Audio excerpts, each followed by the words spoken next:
ये बालक जब बुद्ध बनेगा तब मैं जीवित नहीं रह पाऊंगा राजन। मैं इस महाज्ञानी पुरुष से धर्म पाठ जीत नहीं कर पाऊंगा राजन। मैं बुद्ध को नहीं देख पाऊंगा राजन, नहीं देख पाऊंगा।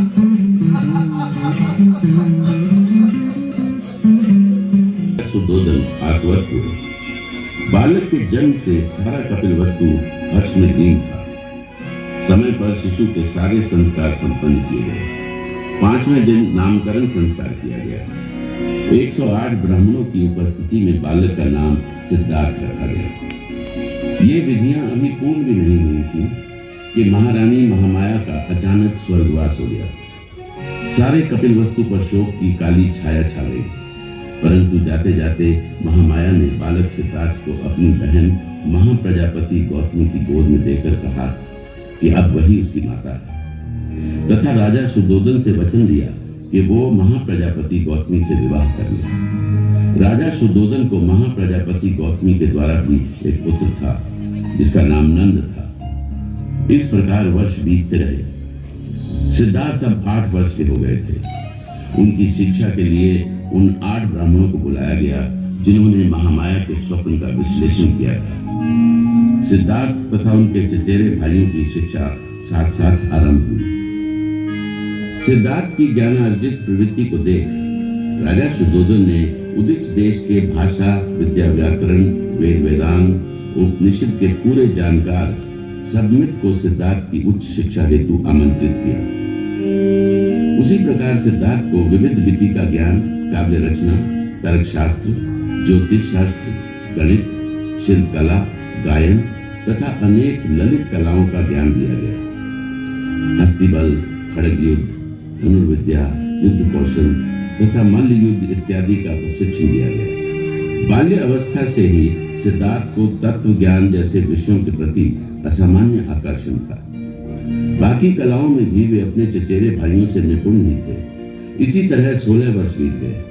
महाराजा सुद्धोधन तथा महारानी महाप्रजापति गौतमी को पुत्र के विवाह की चिंता होने लगी। वे सोचते थे कि सिद्धार्थ यदि विवाह बंधन में बंध जाए तो कदाचित वे राजपाट को ध्यान दें। उसी समय राजकुमार सिद्धार्थ के नाम शाक्य राजा दंडपाणि का एक निमंत्रण आया कि उनकी पुत्री राजकुमारी यशोधरा का पाणी ग्रहण रचा जा रहा है। महाराजा सुद्धोधन तथा महारानी महाप्रजापति गौतमी ने सिद्धार्थ को भी इस पाणी ग्रहण में सम्मिलित होने हेतु भेजा। देवदत्त ही विजय हुए हैं। तब अंतिम स्पर्धा राजकुमार सिद्धार्थ तथा देवदत्त के बीच खेली जाएगी। विजयी युवक का विवाह महाराज दंडपाणि की पुत्री राजकुमारी यशोधरा से किया जाएगा। महाराज दंडपाणि की अनुमति हो तो क्या स्पर्धा शुरू की जाए? स्पर्धा शुरू की जाए।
विराजिए कुमार, विराजिए। सच राजकुमार सिद्धार्थ, इन सुंदरियों का सौंदर्य व मादकता दे कौन होगा जो नतमस्तक नहीं होगा।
जाइए यहाँ से।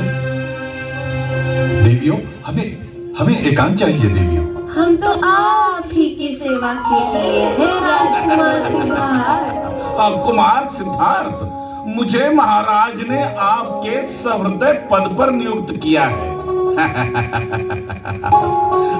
तथा मैं आपका मित्र, इस नाते आपका हित भी जानता हूँ।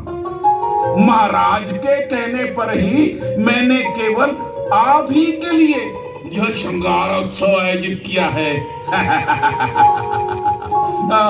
इन जैसी ही सौंदर्यवती कन्याओं ने तो इंद्र, ऋषि अगस्त, ऋषि पराशर, ऋषि वशिष्ठ, राजश्री ययाति और न जाने कितने ही ऋषि मुनियों की तपश्चर्या भंग की है।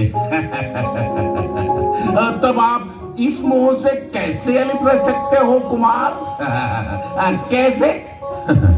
खुदाई, शाश्वती संसार में मेरा मन भ्रमण नहीं करता। जरा व्याधि तथा मृत्यु से चिंतित मैं इन बातों का सुख कैसे ले सकता हूं? क्षणिक मोह से उत्पन्न प्रेम की कीमत ही क्या है? काम भोग के कारण बड़े बड़े ऋषियों की तपश्चर्या भंग भी हुई होगी, क्योंकि उनके पास संयम नहीं होगा, धैर्य नहीं होगा। मैं हरदम ही कपट से दूर रहा हूं, फिर मैं इन कन्याओं के साथ कपट कैसे कर सकता हूं? तुम भोग विलासी हो, इसीलिए तुमने महाराज को यह सलाह दी होगी। ध्यान रहे भविष्य में ऐसी अनुचित घटना न घटे। क्षमा करें कुमार, हमें क्षमा करें कुमार, हमें क्षमा करें। के युवक को शाक्य संघ की दीक्षा दी जाती थी। तत्पश्चात ही वो युवक संघ का सदस्य बनाया जाता था। शाक्य संघ का अपना एक संघ भवन भी था, जिसे संथागार कहा जाता था। संघ की सारी सभाएं यही होती थी। राजकुमार सिद्धार्थ भी अब 20 वर्ष के हो चुके थे। सिद्धार्थ को संघ में दीक्षित करने हेतु राजा शुद्धोधन ने शाक्य पुरोहित को संघ की सभा बुलाने को कहा। शाक्यों के नियमानुसार सिद्धार्थ को भी संघ का सदस्य बनना आवश्यक था। संघ के नियम सभी के लिए समान तथा बंधनकारक होते थे। तब संघ की सभा बुलाई गई। सदस्यों का स्वागत करता हूं। आज की सभा में मैं राजकुमार सिद्धार्थ को शाक्य संघ का सदस्य बनाने हेतु प्रस्ताव रखता हूं। क्या सिद्धार्थ को संघ का सदस्य बनाया जाए? यदि किसी सदस्य को आपत्ति या विरोध हो तो कहे। मैं दूसरी बार पूछता हूं, मैं तीसरी बार पूछता हूं, क्या सिद्धार्थ को संघ का सदस्य बनाया जाए? आप सभी के सहमति से मैं घोषित करता हूं कि राजकुमार सिद्धार्थ का संघ सदस्यता का प्रस्ताव निर्विवाद मान्य किया गया है। आज से राजकुमार सिद्धार्थ को विधिवत शाक्य संघ का सदस्य माना जाए। मैं आपका कृतज्ञ हूं शाक्य पुरोहित। सिद्धार्थ, आज से आपको संघ के नियम तथा कर्तव्यों का पालन करना होगा। क्षमा करें, मुझे खेद है कि मैं उन नियमों से अपरिचित हूं। शाक्य संघ सदस्य हेतु आपको तन मन धन से शाक्यों के हित स्वार्थ की रक्षा करनी होगी। आपको संघ के सभी सभाओं में उपस्थित रहना होगा। किसी भी शाक्य में दोष हो तो निर्भयता से तथा पक्षपात न कर सबके समक्ष कथन करना होगा। यदि आप पर दोषारोपण होता है तो क्रोधित न हो, यदि दोष हो तो स्वयं स्वीकार करें तथा निर्दोष होने पर अपनी निर्दोषता सिद्ध करें। इन नियमों के व्यतिरिक्त आपके अनुचित आचरण पर आपको संघ से निष्कासित भी किया जा सकता है। व्यभिचार, किसी की हत्या, चोरी करना तथा झूठी साक्ष्य देने पर आपका सदस्यता पद रद्द हो सकता है। मान्यवर, मैं आपका कृतज्ञ हूं कि आपने मुझे संघ सदस्यत्व प्रदान किया तथा मुझे संघ के नियमों से अवगत कराया। मैं आपको विश्वास दिलाता हूं कि संघ के प्रति सभी कर्तव्य तथा नियमों का पालन करने का प्रयास करूंगा। राजकुमार, इस बार फिर से कोलियों ने हम पर आक्रमण किया है, जिसमें हमारे कई सैनिक हताहत हुए हैं। हमने हर बार उनके प्रति नम्रता दिखाई है, किंतु अब हमें निर्णय लेना ही होगा। रोहली के पानी पर अपना अधिकार सिद्ध करना ही होगा। हमें कोलियों के विरुद्ध युद्ध करना ही होगा। क्या इसमें आप सभी की अनुमति है? हमें कोलियों को शिक्षा मिलनी चाहिए। उन्हें शिक्षा मिलनी चाहिए। मैं इस प्रस्ताव का विरोध करता हूं। इसमें विरोध दर्शाने की क्या बात है? सिद्धार्थ, हमें जैसे को तैसा होना ही होगा। उनके आक्रमण का उत्तर हमें युद्ध से ही देना होगा। नहीं, युद्ध इस समस्या का समाधान नहीं हो सकता तथा इससे हमारे उद्देश्य की पूर्ति भी संभव नहीं है।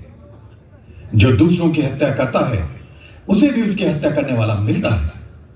तात्पर्य ये कि युद्ध का निर्णय लेने में शीघ्रता न दिखाएं। हम में से दोषी पक्ष कौन है ये निश्चित करें। सुना है कि हमारे ही लोगों ने प्रथम आक्रमण किया था। सत्य है, परंतु इस बार पानी लेने की बारी हमारी ही थी। तब हम भी दोष मुक्त नहीं हैं। ऐसा करें, हम में से 2 व्यक्ति तथा कोली अपने 2 व्यक्तियों का चुनाव करें तथा इन 4 व्यक्तियों के द्वारा एक 5वें व्यक्ति का चुनाव किया जाए और ये 5 व्यक्ति मिलकर समस्या का हल निकालें।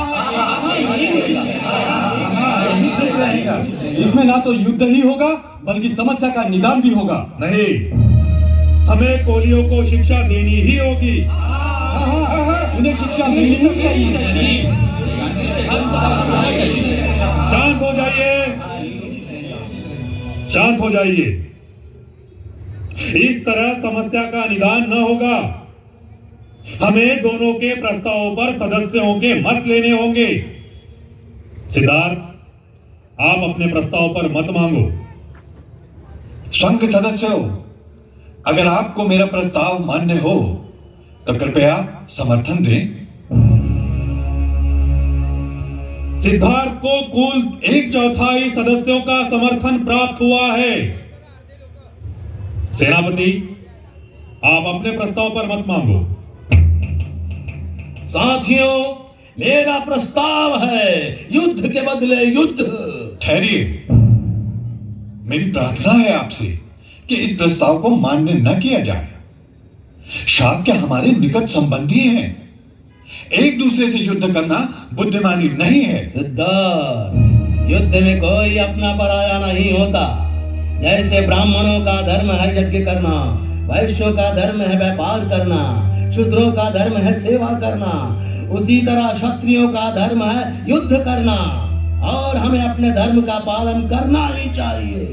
धर्म की संज्ञा यही है कि बैर से बैर ही बढ़ता है, युद्ध से युद्ध। शत्रुता पर हम केवल मित्रता से ही विजय पा सकते हैं। ये वक्त दार्शनिक तर्क करने का नहीं है। मैं फिर एक बार आपसे पूछता हूँ कि क्या हमें कोलियों से युद्ध करना चाहिए? सभी के मतानुसार सेनापति का प्रस्ताव मान्य किया जाता है। इस सभा में मैं घोषणा करता हूँ, प्रस्तावानुसार हमें युद्ध की तैयारी आरंभ कर देनी चाहिए।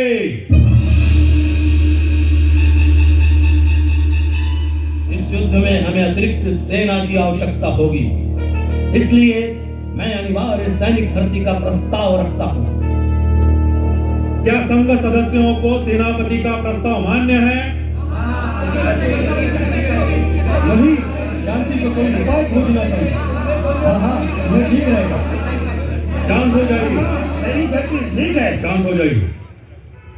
मैं अंतिम बार पूछता हूँ, क्या प्रस्ताव मान्य है? नहीं, मैं इस प्रस्ताव का विरोध करता हूँ। चाहे बहुमत आपके पक्ष में ही क्यों न हो, मैं युद्ध का विरोध करता हूँ। मैं आपकी सेना में सम्मिलित नहीं होऊंगा। कुमार, क्या आप अपनी शपथ भूल गए जो सदस्य बनते समय ली थी? यदि आप अपने शब्दों का पालन न करोगे तो लोक निंदा के भागीदार होंगे। मैंने शाकियों के हितों की रक्षा की शपथ ली थी। इस युद्ध में शाकियों का हित नहीं है। व्यक्ति स्वार्थ से शाकियों का हित मेरे लिए सर्वोपरि है। कुमार, संघ के नियम के विरुद्ध बोलने पर तुम्हें फांसी, देश निकाला तथा तुम्हारे परिवार का सामाजिक बहिष्कार भी किया जा सकता है। इसके लिए हमें कौशल नरेश के अनुमति की आवश्यकता नहीं। मुझे चाहे जो दंड दें, मैं स्वीकार करता हूं। कृपया इसमें मेरे परिजनों को कोई हानि ना हो। मैं आपको वचन देता हूं कि इसकी शिकायत मैं कौशल नरेश से न करूंगा। कुमार, तुम स्वेच्छा से भी दंड स्वीकार करोगे तब भी कौशल नरेश को पता चल ही जाएगा और वे इसके लिए शाक्य संघ के विरुद्ध कार्रवाई करेंगे।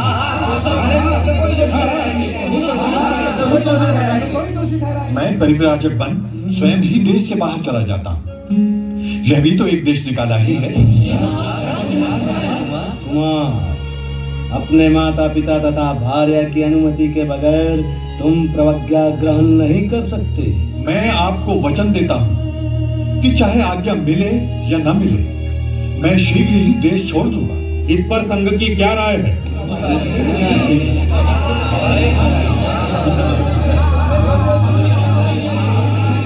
यदि हम तुरंत कोलियों के विरुद्ध युद्ध की घोषणा कर देते हैं तो कौशल नरेश को संदेह हो जाएगा। इसलिए युद्ध की घोषणा तथा कुमार के गृह त्याग के बीच कुछ दिनों का अंतर होगा। कुमार के देश त्याग तथा युद्ध की घोषणा के बीच कुछ दिनों का अंतर रखा जाए। कुमार के गृह त्याग के पश्चात ही कोलियों के विरुद्ध युद्ध की घोषणा की जाए। तुम कुछ कहोगे नहीं गोपा? स्वामी, मैं भाग्यवश हूँ, आपको रोकने का प्रयास नहीं करूंगी। गोपा, आपका निर्णय योग्य ही है। उस परिस्थिति में मैं आपके स्थान पर होती तो यही निर्णय लेती। मैं युद्ध का विरोध ही करती।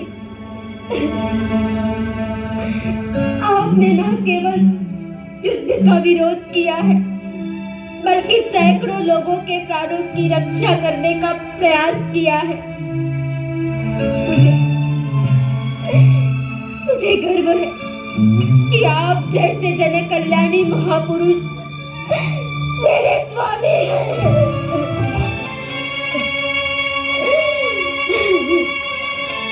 स्वामी, एक इच्छा थी मन में कि मैं भी आपके साथ मैं नहीं कहूंगी, क्योंकि राहुल अभी छोटा है। उसके प्रति मेरे कुछ कर्तव्य है जिसका पालन मुझे ही करना है। समझा ही नहीं गोपे, तुम स्वयं को दिए की भांति जलाती रही और हमें स्नेह प्रकाश से प्रकाशित करती रही। आज जब मैंने तुम्हें जाना तब भाग्य हमें पृथक कर रहा है। स्वामी, स्वामी,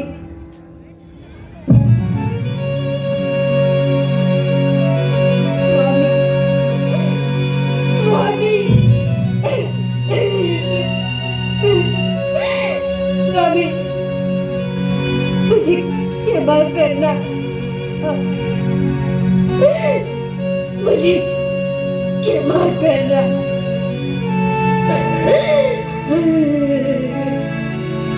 मेरी विवशता यह है कि मैं अपनी सुंदरता तथा स्त्रीत्व से भी आपका मार्ग नहीं रोक पाई।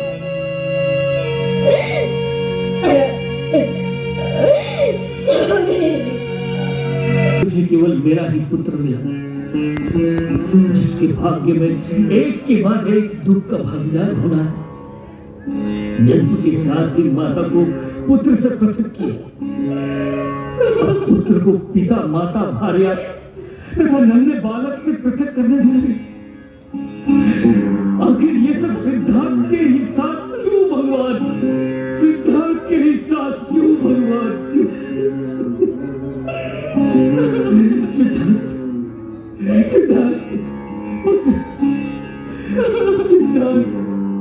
त्याग का इतना बड़ा निर्णय लेने से पहले क्या एक बार भी तुमने अपने माता पिता, अपनी भार्या तथा पुत्र के विषय में नहीं सोचा?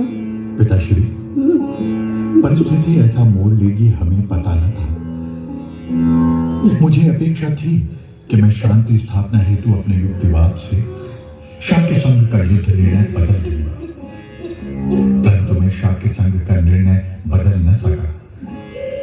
आपको गर्व होना चाहिए पिताश्री कि मैं जन कल्याण हेतु सत्य तथा न्याय के पथ पर आरूढ़ हूं।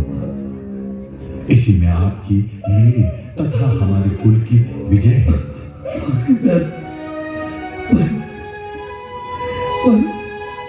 हमारे क्या होगा सिद्धार्थ? तुम्हारे बिना तुम हमें छोड़कर नहीं जा सकते, हमें भी अपने साथ ले चलो। माते, आप इस राज की शतरानी हैं। आपको ऐसी बातें शोभा नहीं देती। यदि मैं युद्ध हेतु युद्ध भूमि पर जाता तो क्या आप तिलक लगा अपने वीर पुत्र को आशीर्वाद न देती? क्या आप वीरता का परिचय न देती? और मैं युद्ध भूमि पर वीर गति को प्राप्त होता तब भी क्या आप इसी तरह विरह? नहीं, वो वतन क्षत्रिय धर्म के योग्य होता, परंतु पुत्र हमें छोड़ तो वन फिरोगे, ये हम देख नहीं पाएंगे।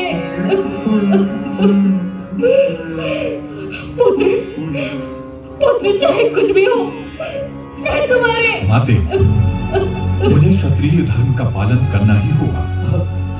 दिए हुए वचन की पूर्ति ही मेरा लक्ष्य है। मुझे जाना ही होगा माते, जाना ही होगा।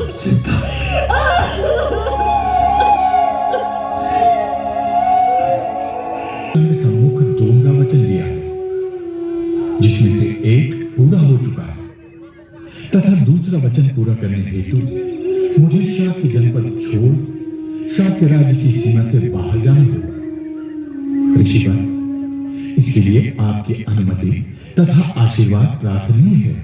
तथास्तु सन्यासी।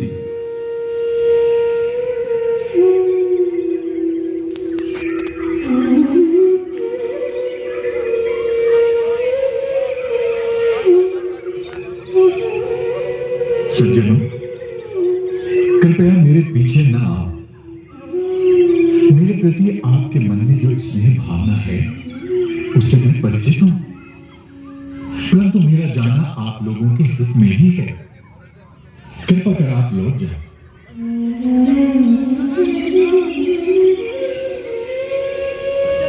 चंदा, तुम भी लौट जाओ। नहीं कुमार, मैं ना लौट सकूंगा। मैं आपके बिना जीवंत रहने की कल्पना भी नहीं कर सकता। चंदा, तुम्हें पता है एक न एक दिन सभी को जाना है, तब यह हद कैसा?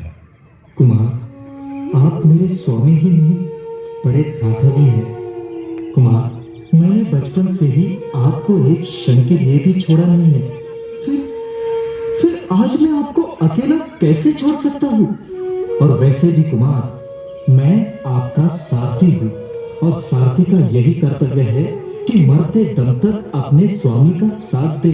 चंदा, मैं विवश हूँ, तुम्हें लौटना ही होगा। कुमार, मेरी आपसे एक प्रार्थना है। मैं और कंथक आपके साथ बस अनुमा नदी तक ही जाना चाहते हैं। ना मत कहना कुमार। ठीक है, चलो।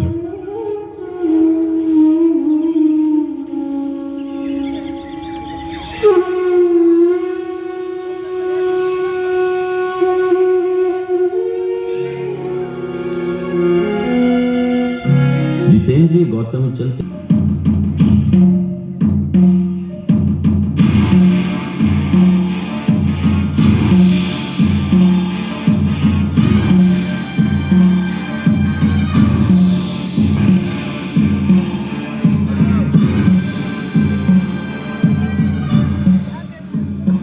सन्यासी, मैं मगध नरेश राजा बिंबिसार आपको प्रणाम करता हूँ। प्रणाम। हमने आपको नगर में भिक्षाटन करते देखा तो आपके दर्शन की इच्छा जागृत थी। सन्यासी, कृपया बताएं आप कौन हैं, कहाँ से पधारे हैं?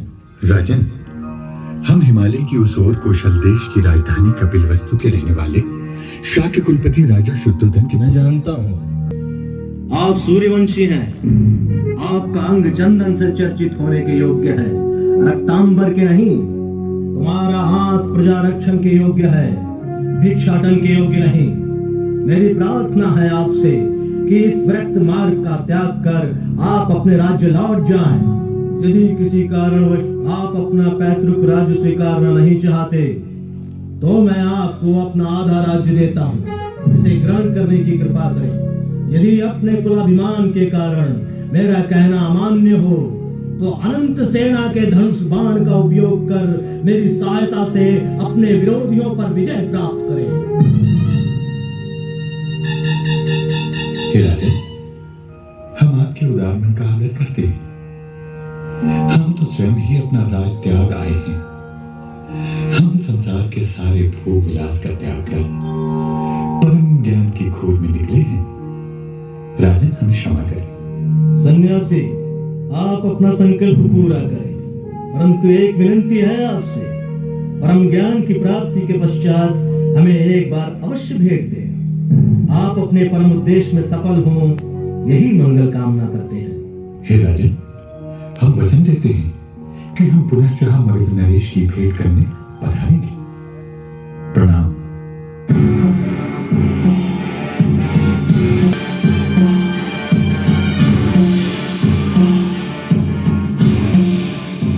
आपके व्यक्तित्व से प्रभावित हो आपसे भेंट करने चले आए। क्या हम आपके परिव्राजिक होने का कारण जान सकते हैं आर्य? अवश्य। हम कौशल जनपद शाक्य कुल के राजकुमार। अच्छा, तो आप वही राजकुमार हैं जिन्होंने गृहत्याग किया था?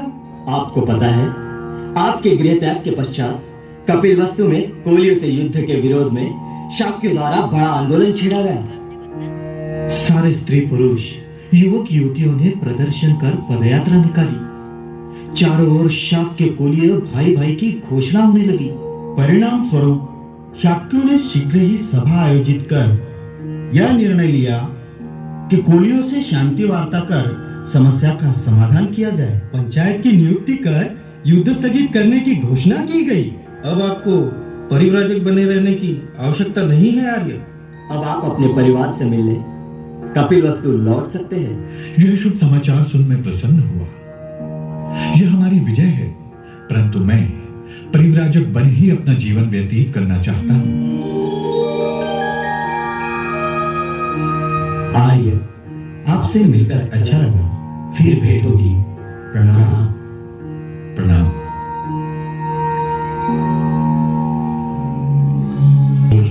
यहां क्यों आया? युद्ध के विरोध हेतु ही मैंने गृह त्याग किया था, परंतु अब तो युद्ध विराम की घोषणा हो चुकी है। नहीं, युद्ध विराम तो क्षणिक है। हित संघर्ष ही युद्ध का मूल कारण है। संघर्ष न केवल राजों के बीच, बल्कि क्षत्रिय ब्राह्मणों में, ब्राह्मणों शूद्रों में, हीन दीन में, पिता पुत्र में तथा मित्रों के बीच व्याप्त है। राज्य के बीच का संघर्ष तो प्रसंगानुसार है, परंतु समाज में जो वर्ण व्यवस्था का संघर्ष व्याप्त है, उसका क्या? यह सामाजिक संघर्ष भी दुख का मूल कारण है। क्या सामाजिक संघर्ष का निदान ही मेरा ध्येय है? हाँ, समाज में व्याप्त वर्ण व्यवस्था दूर करना ही मेरा ध्येय है।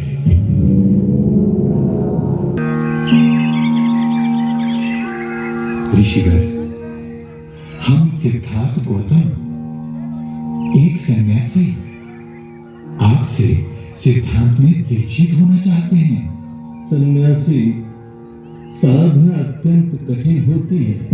ऋषिवर, हम कठोर से कठोर साधना करने में सक्षम हैं। हम आपसे ज्ञान अर्जित करना चाहते हैं। सन्यासी, तुम्हारे सौम्य आचरण, शील, चरित्र तथा दृढ़ निश्चय से मैं प्रभावित हूँ। इसलिए मैं तुम्हारी पात्रता जांचने हेतु कोई परीक्षा नहीं लेना चाहता हूँ। जो आज्ञा ऋषिवर।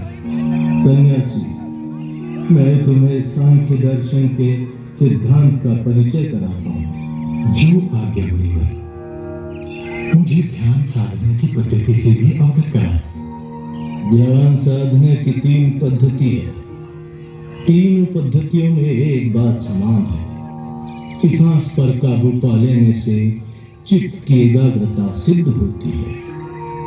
सांस को बस में करने की प्रथम पद्धति आनापानसति कहलाती है। द्वितीय पद्धति को प्राणायाम कहते हैं, जो सांस लेने के 3 विभाग करती है।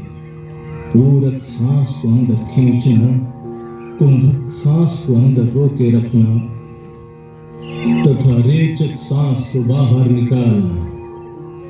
तृतीय मार्ग समाधि मार्ग कहलाता है। उसी प्रकार ध्यान मार्ग के साथ सीधा होता है। आर्य अपना संकल्प नहीं छोड़ सकते, परंतु इतने कठोर तप के पश्चात इनके देह में शेष ही क्या है? आप शांत हो जाइए। हो सकता है वे ध्यानस्थ हो। आर्य, आर्य उठिए, उठिए देव। आर्य, आर्य उठिए। हाँ। आप ठीक तो है ना आर्य? हाँ, हाँ, हाँ।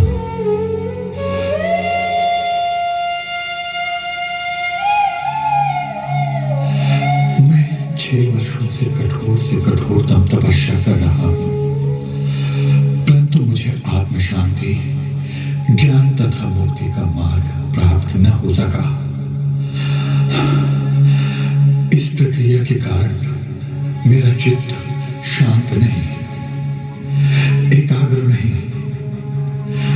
भूख तथा प्यास के कारण मन विचलित होता है। यदि मन ही एकाग्र न हो तो ज्ञान की प्राप्ति कैसे होगी?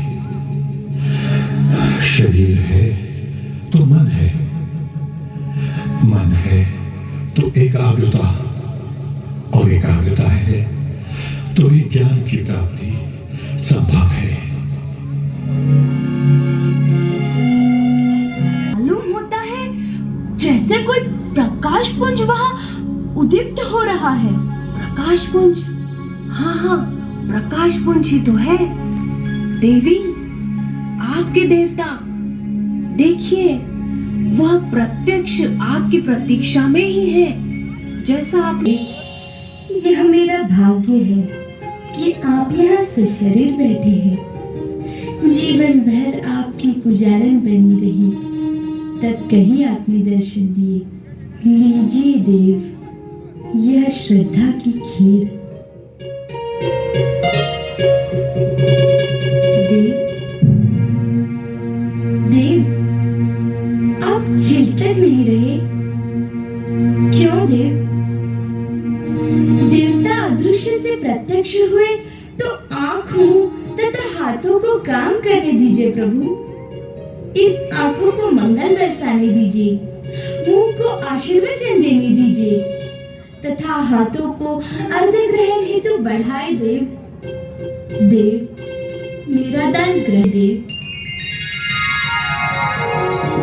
देवी, हम देवता नहीं, मनुष्य हैं, परम ज्ञान की खोज में हैं। देव, आप जो भी हो, बस मैं आपको प्रत्यक्ष देख रही हूँ। मेरा स्वर्ण पात्र ग्रहण करे देव, ग्रहण करे।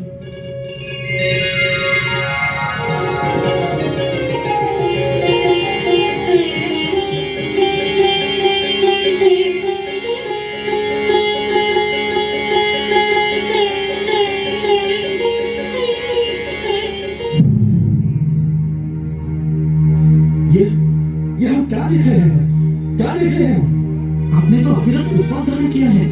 आज केवल 39 दिन ही तो संपन्न हुए हैं। क्या आप अपनी प्रतिज्ञा भूल गए हैं? हम आपको एक सच्चा पुरुष समझते थे आर्य, किंतु आपने हमारा घात किया है। आप अपने मार्ग से भटक गए हैं। हम आपके साथ इसी कारण थे कि आप ज्ञान प्राप्त कर हमें उपदेश करेंगे, परंतु आप भी ढोंगी निकले। अब हम आपका साथ नहीं दे सकते। चलो, इस पाखंडी के साथ हम एक क्षण भी नहीं रहेंगे। चलो चलो यहाँ से। हाँ, चलो। हमने नहा के इस पाखंडी के साथ समय बर्बाद किया। हाँ, चलो।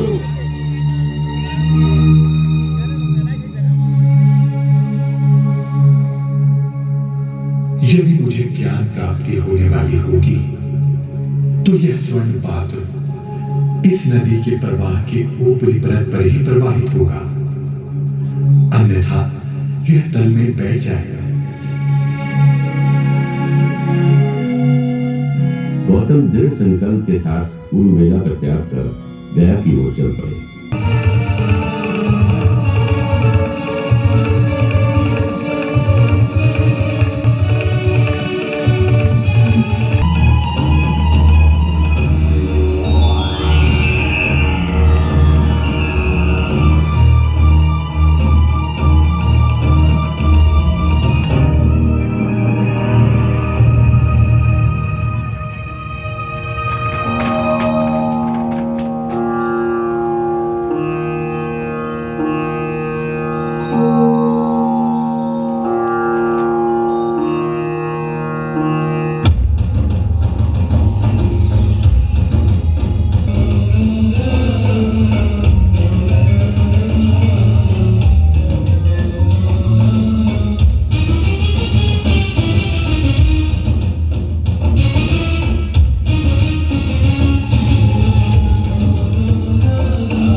उन्हें बोधि प्राप्त हुई। राजकुमार सिद्धार्थ गौतम अब बुद्ध हो गए थे। बोधि प्राप्त करने के उपरांत बुद्ध 7 दिनों तक उस बोधि वृक्ष को निहारते रहे जिसके नीचे उन्हें बोधि प्राप्त हुई थी। 7 सप्ताह गया में ही विविध स्थानों पर व्यतीत करने के उपरांत उनके मन में प्राप्त ज्ञान को किसी के समक्ष प्रकट करने का विचार आया। तभी उन्हें अपने गुरु मुनि आलार कालाम का स्मरण हुआ, परंतु गौतम बुद्ध को पता चला कि आलार कालाम की मृत्यु हो गई। फिर उन्हें उत्तराम पुत्र का स्मरण हुआ, किंतु उसी दिन उन्होंने भी देह त्याग दी थी। वे विचार करते रहे, तब उन्हें उन 5 परिव्राजकों का विचार आया जिन्होंने उनकी उपेक्षा की थी। बुद्ध ने अपना प्रथम उपदेश उन्हीं को देने का निश्चय कर वे सारनाथ की ओर चल पड़े।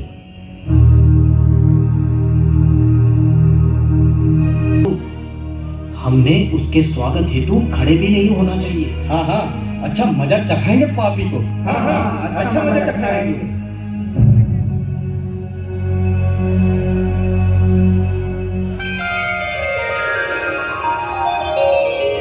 आइए श्रवण, आइए, आपका स्वागत है। आइए श्रवण, आइए, स्थान ग्रहण करें। श्रवण, आपके चेहरे पर ये अद्भुत तेज।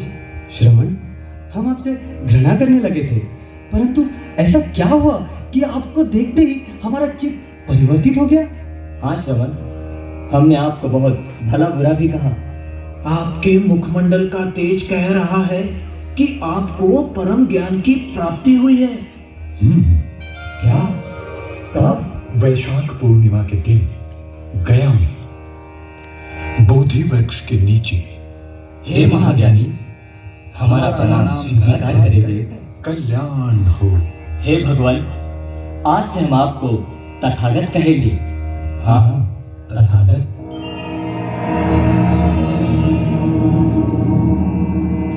तथागत, हमें धम्मोपदेश करें। भिक्षुओं, सुनो। कोई भी व्यक्ति जो सद्गृहस्थ बनना चाहता है, उसके लिए आवश्यक है कि वो कोई अच्छाई का मापदंड स्वीकार करे। अच्छे व स्वस्थ जीवन के 5 मापदंड हैं, जिसे पंचशील कहते हैं।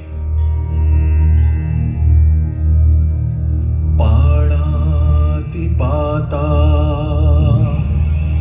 वीरमणि सिक्खापदं समादियामि। किसी प्राणी की हिंसा न करना, अलिन्नदाना वीरमणि सिक्खापदं समादियामि। चोरी न करना, कामेषु मिच्छाचारा वीरमणि सिक्खापदं समादियामि।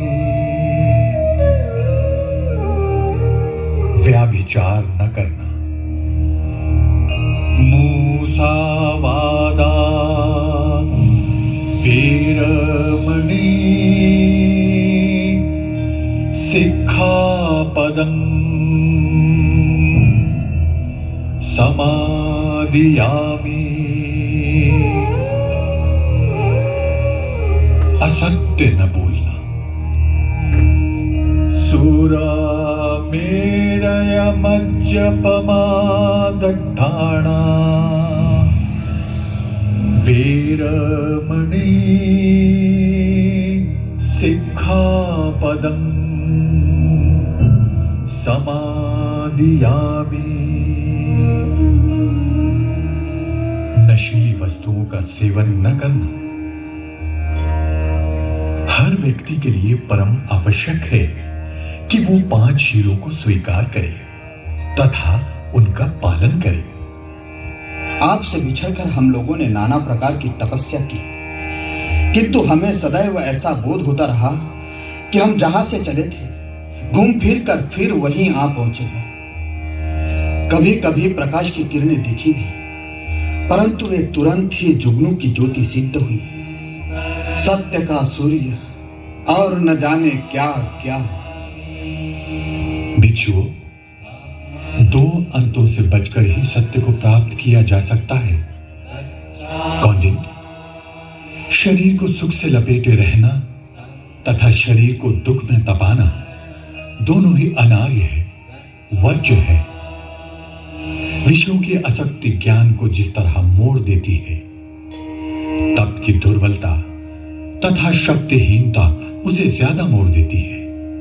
सत्य का रास्ता इन दोनों के बीच में है। मध्यम प्रतिपदा, मध्यम निकाय, मध्य का मार्ग ही सत्य का मार्ग है।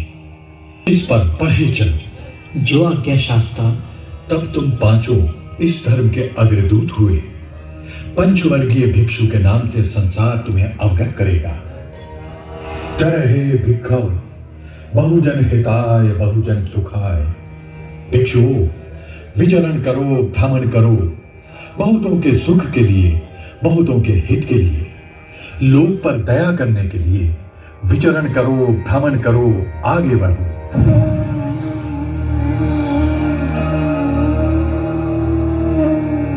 भिक्षुओं, जो आदि में कल्याण कारक है उस धर्म का उपदेश करो। अर्थ सहित, व्यंजन सहित, अमेश्वर, परिपूर्ण, परिशुद्ध ब्रह्मचर्य का प्रकाश करो। बहुतों के सुख के लिए, बहुतों के हित के लिए विचरण करो, भ्रमण करो, आगे बढ़ो।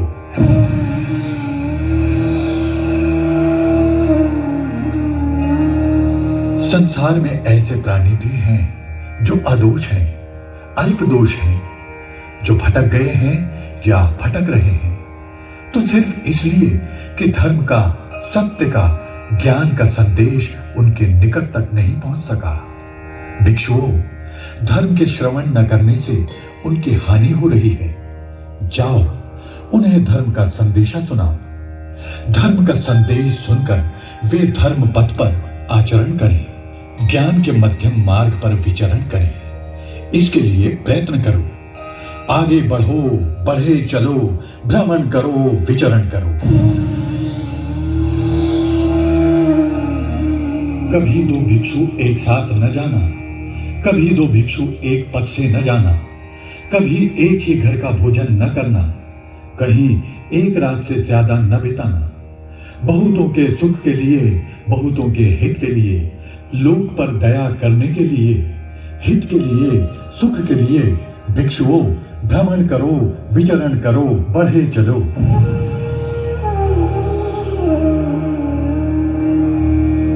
मैं ही प्रवचन दूंगा, इसकी प्रतीक्षा न करें। जहां भी योग्य सदाचारी व्यक्ति मिले उसे तुम प्रवचित करो। हमने जिस धर्म चक्र का प्रवर्तन किया है वो हमेशा घूमता रहे, चलता रहे, उसे कोई उलट न सके। इसलिए भिक्षुओं, भ्रमण करो, विचरण करो। चरहे भिक्षाओ, बहुजन हिताय बहुजन सुखाय।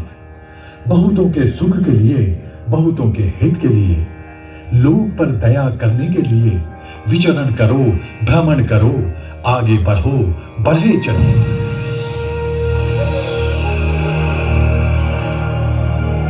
आपके आश्रम में प्रातः तक विश्राम करना चाहते हैं?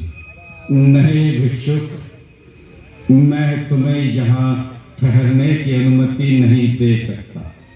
महात्मा, हम इतनी रात गए कहाँ जाएंगे?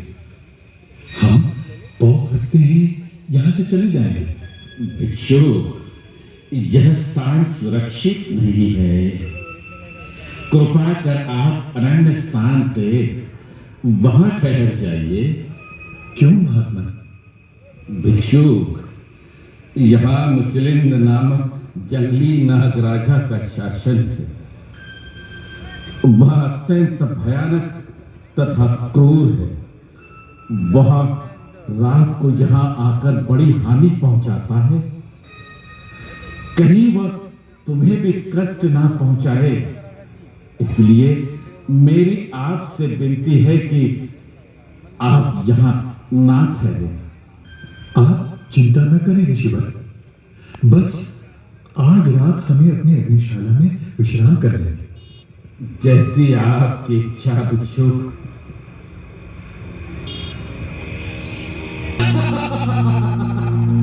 मैं तुम्हें जिंदा नहीं छोड़ूंगा। हे साधु, तुम कौन हो? मेरा हाथ अचानक कैसे रुक गया? क्या मैं तुम्हें जानता हूँ? हम गौतम बुद्ध। नागलोक हमारे अच्छे मित्र ही नहीं, अनुयायी भी हैं। हे तथागत, मुझे क्षमा करें।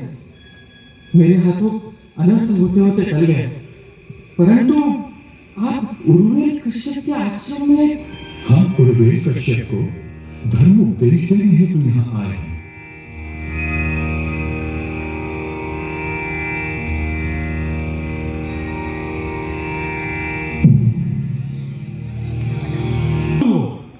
हम एक साधारण प्रवचक हैं। हे भिक्षुक, मेरी आपसे प्रार्थना है कि आप कुछ और दिन हमारे आश्रम में व्यतीत करें। हम आपका निमंत्रण कैसे निकाल सकते हैं महात्मा? ये भिक्षुक चमत्कार करने के व्यतिरिक्त और कुछ नहीं कर सकता, परंतु जो हो इसने हमें नागराजा से मुक्ति दिलाई है। जब तक ये यहाँ रहेगा तब तक हमें नागराजा का भय न रहेगा।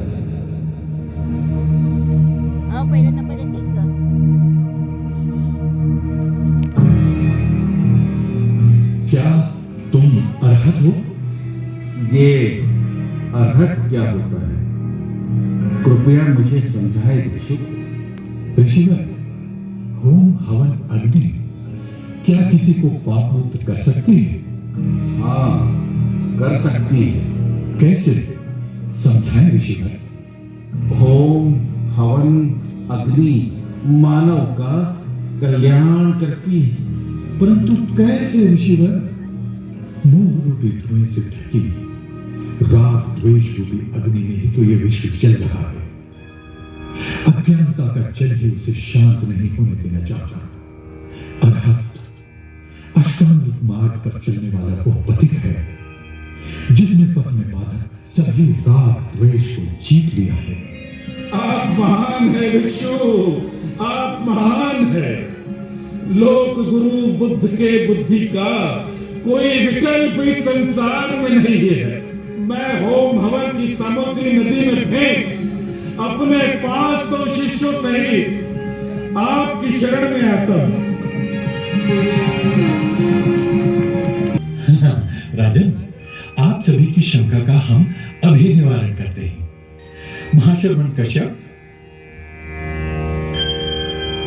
आप जानना चाहते हैं मैंने तथागत का धर्म क्यों स्वीकार किया? यज्ञों से रूप, शब्द, गंध, स्त्री स्पर्श की ही आशा की जा सकती है। जब मैंने यह समझा कि ये सारी वासना में अविशुद्धियां है, तो मैं यज्ञ यागों को त्याग कर तथागत की शरण में आ गया। अब तथागत ही मेरे शास्त्रा है तथा मैं उनका शिष्य हूं। तथागत हम सभी को अमृत बुद्धवाणी से धर्म उपदेश कर अनुग्रहित करें।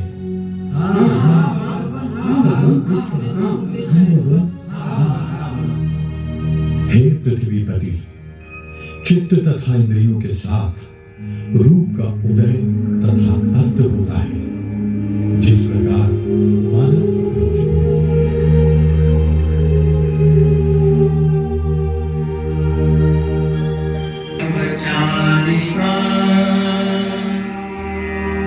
बहुजन हिताय बहुजन सुखाय बुद्धं शरणं गच्छामि धम्मं शरणं गच्छामि संघं शरणं गच्छामि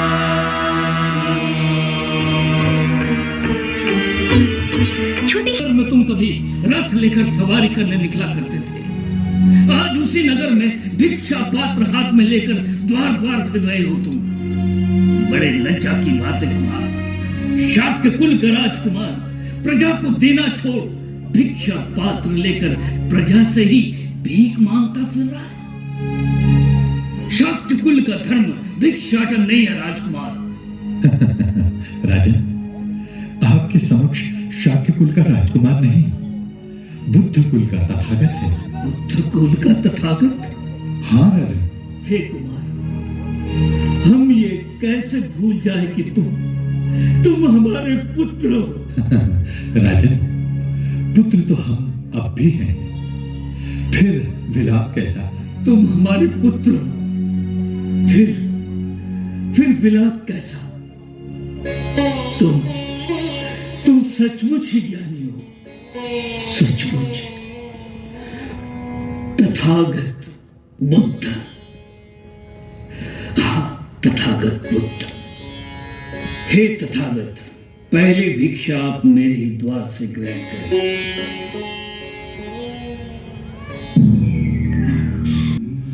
हमें तो जन कल्याण हेतु अनंत योजन जाना है। आपका त्याग महान है नाथ। महान तो तुम हो भद्रे, त्याग तुमने भी कम नहीं किया है।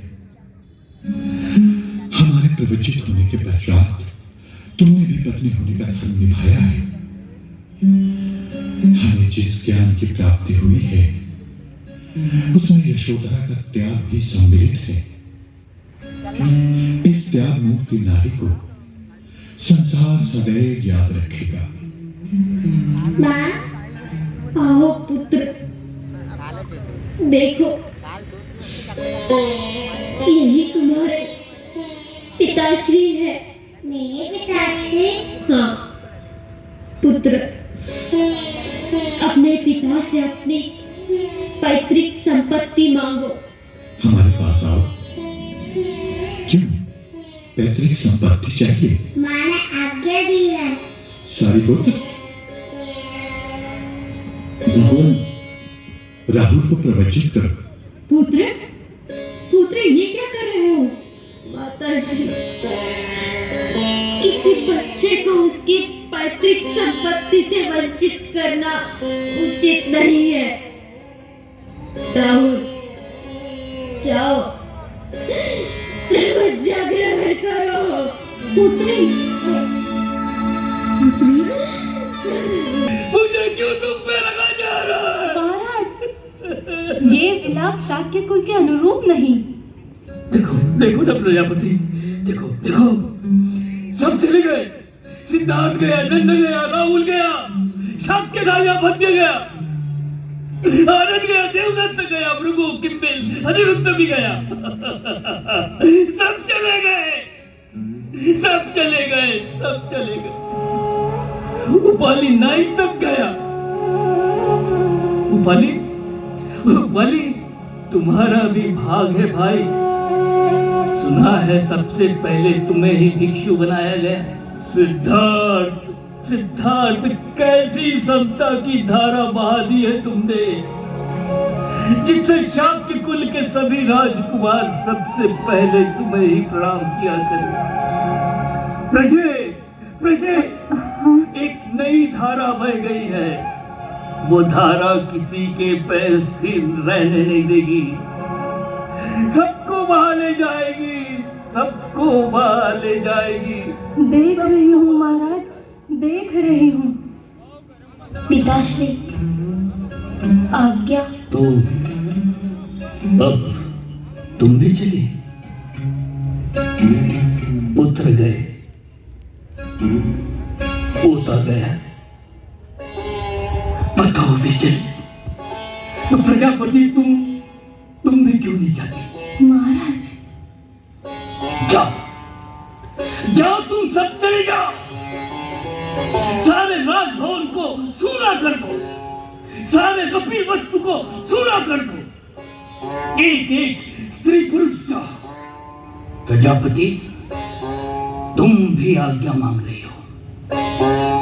तुम्हारा मुंह नहीं खुल रहा, किंतु किंतु तुम्हारी आंखें आज्ञा मांग रही है। जाओ जाओ। उत्तर क्यों नहीं देते शुद्धोधन?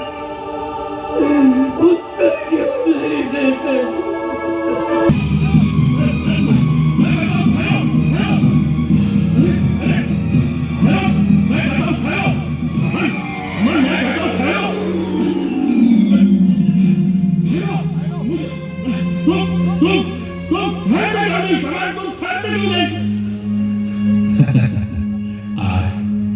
हम तो ठहरे ही हैं, भाग तो तुम रहे हो। क्या तुम्हें अपने प्राणों की चिंता नहीं है जो मुझे उत्तर दे रहे हो? मैं डाकू अंगुलीमाल डाकू अंगुलीमाल, जिससे इस राज्य का राजा तक घबराता है। और आज तक अंगुलीमाल को न कोई मार सका है, न किसी मारने वाले ने अब तक जन्म लिया है। अंगुलीमाल का खत जिस पर भी उठा वो इस संसार से सदा के लिए उठ गया। देखो इस माला को। मैंने जिन्हें भी मारा उनकी उंगलियों को काट कर मैंने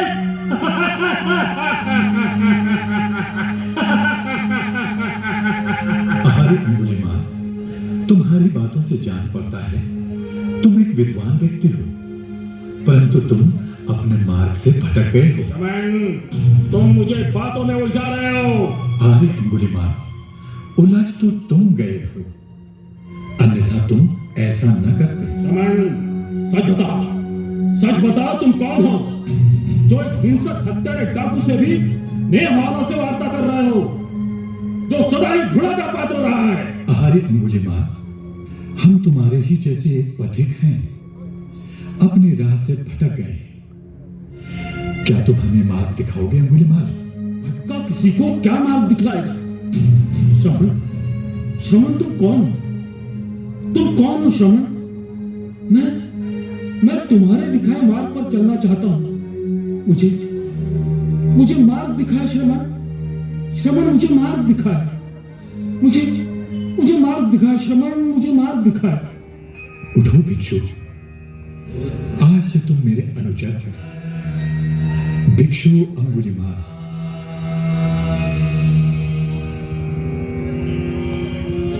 तथागत, मत्सर्य बुरी बात है, लालच बुरी बात है, ढोंग बुरी बात है, ठगी बुरी बात है, उद्धतपन बुरी बात है, तथा चोरी बुरी बात है। भगवान, अम्रपाली आपके दर्शन करना चाहती है। अम्रपाली? हाँ भगवान, वैशाली की राजनर्तकी। धर्म का मार्ग सबके लिए खुला है।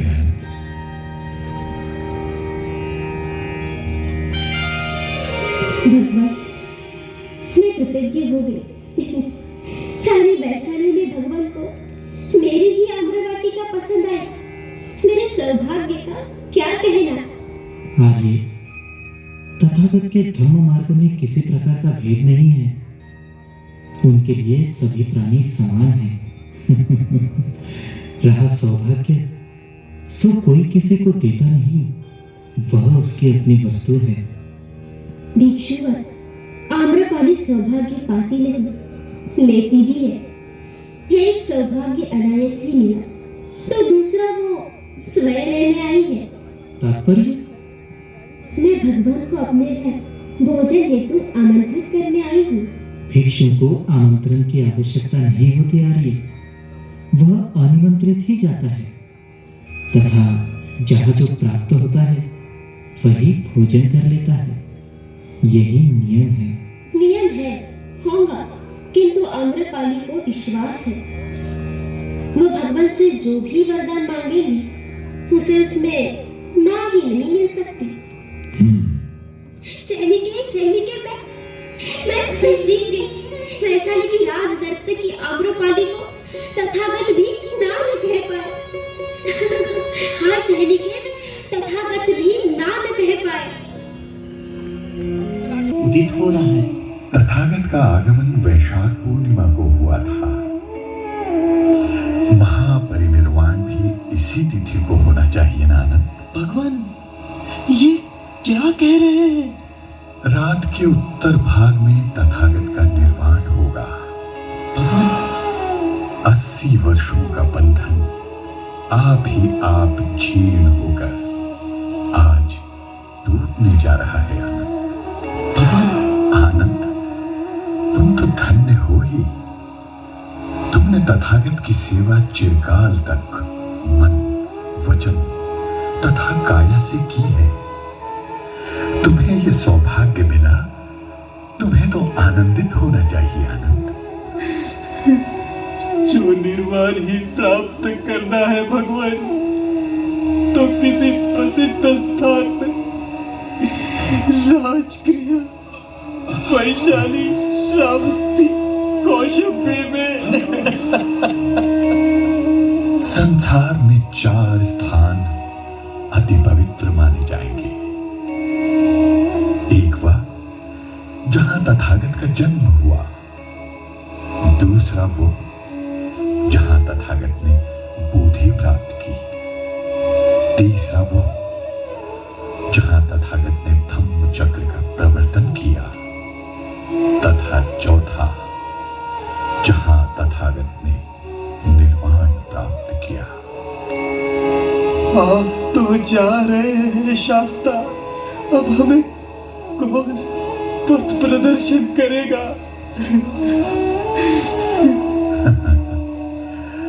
ये क्या बोल गए आनंद? मैं जा रहा हूं, परंतु सत्य का अष्टांगिक मार्ग तो अब प्रशस्त हो चुका। जो कुछ मैं कह चुका हूं उसे ही अपना आचार, अपना प्रदीप, अपना कोश समझना। अब वही तुम्हारा शास्ता है, उपदेशक है।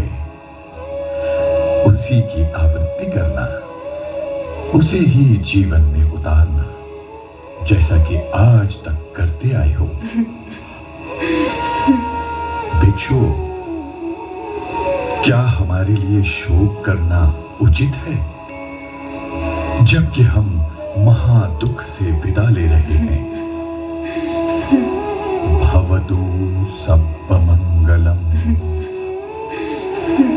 साधु साधु साधु।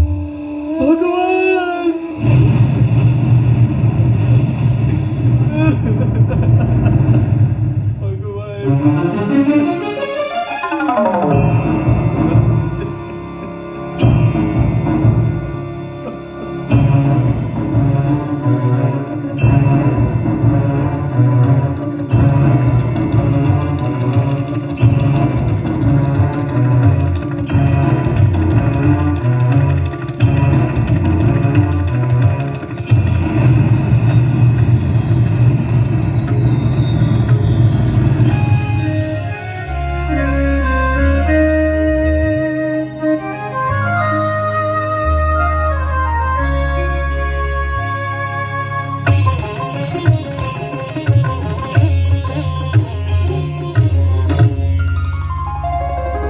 निर्वाण हुआ, निर्वाण हुआ, निर्वाण हुआ, निर्वाण हुआ। तथागत गौतम बुद्ध का महापरिनिर्वाण हुआ। तथागत गौतम